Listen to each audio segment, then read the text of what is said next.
Welcome back to the next update, and just when you think things are going great, you take 2 steps forward, 1 step back. Completed this whole area here, as you saw in the last update, and once that was done,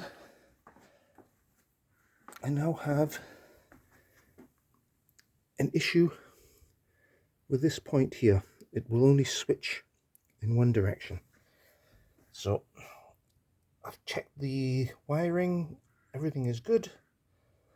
So the only thing to do now is to remove the ballast that's covering the point motor and take out the point motor and see what the issue is. Normally when this happens, as it's happened in the past, I just usually switch manually the motor backwards and forwards. Sometimes it's just a bit of dirt in the solenoid that stops it moving.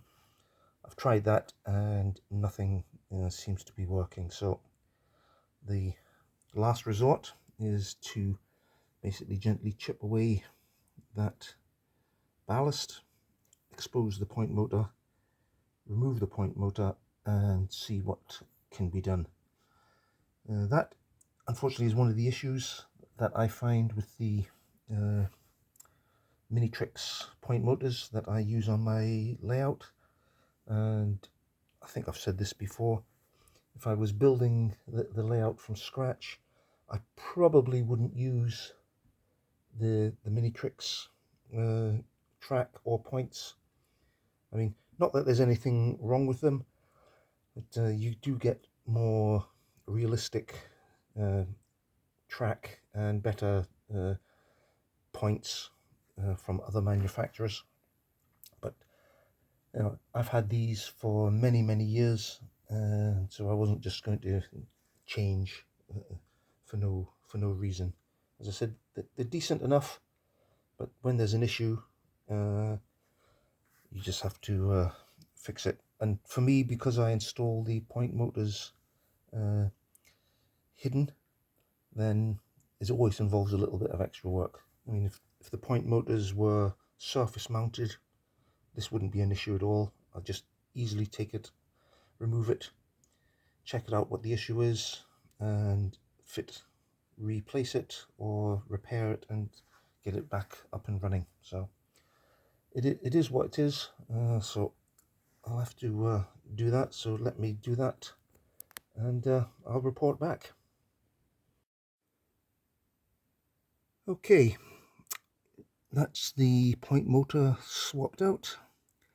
I've opened up the one that wasn't working, and 2 very fine wires on the solenoid have somehow come apart.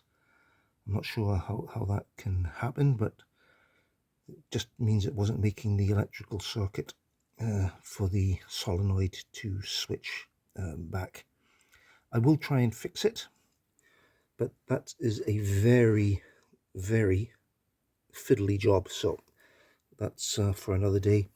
I had a spare point motor available, so I've just basically swapped it out, and as you can see, it's relatively easily done. I just had to remove the ballast that was covering the point motor, take the old one out, slot this one in, and all I've got to do now is basically cover this up as I've done in previous videos. Just going to cut a piece of thin plastic to shape to cover this, and then put ballast etc. over it, and then just needs a bit of weathering, and that's it, job done. Okay, here we are with a little bit more progress.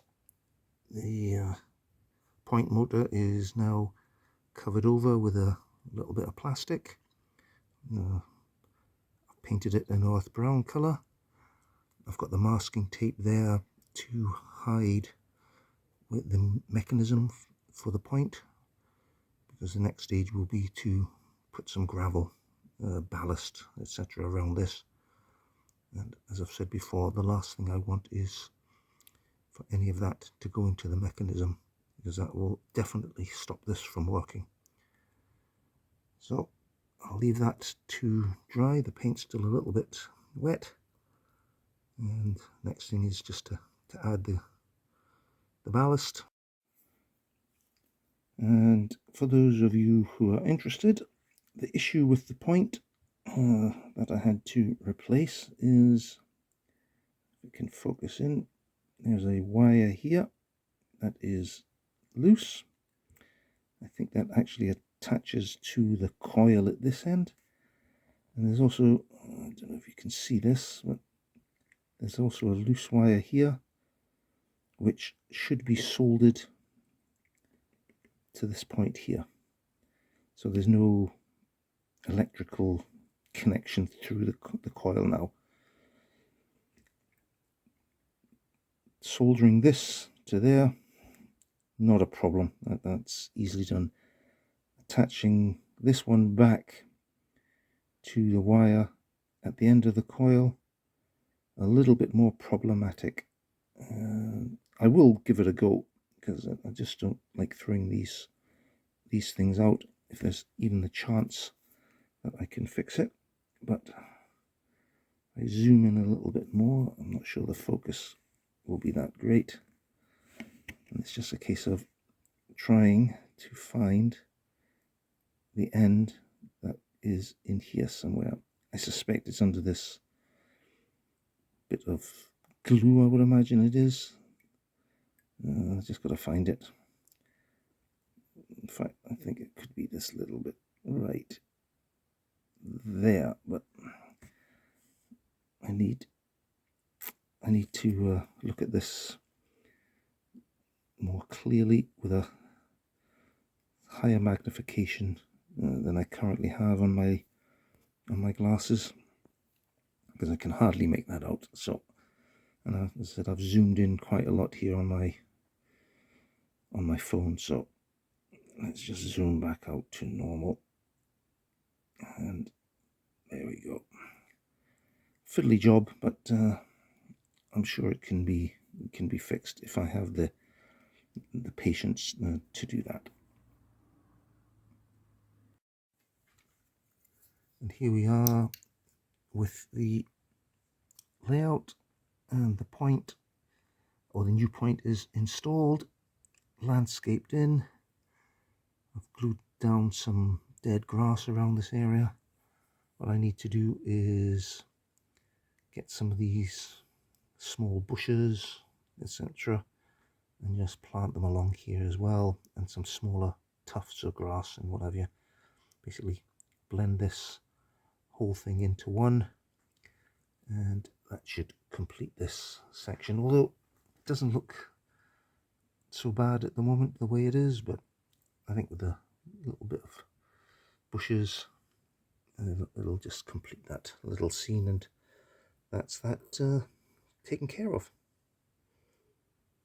The good thing about doing this is I didn't have to remove any of the overhead wires or masts. It's just a case of having, as you saw in the previous clips, just cutting that out and slotting the new point motor in. So a relatively quick and easy fix for this one.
just a final video on this section of landscape that I was repairing, doing up.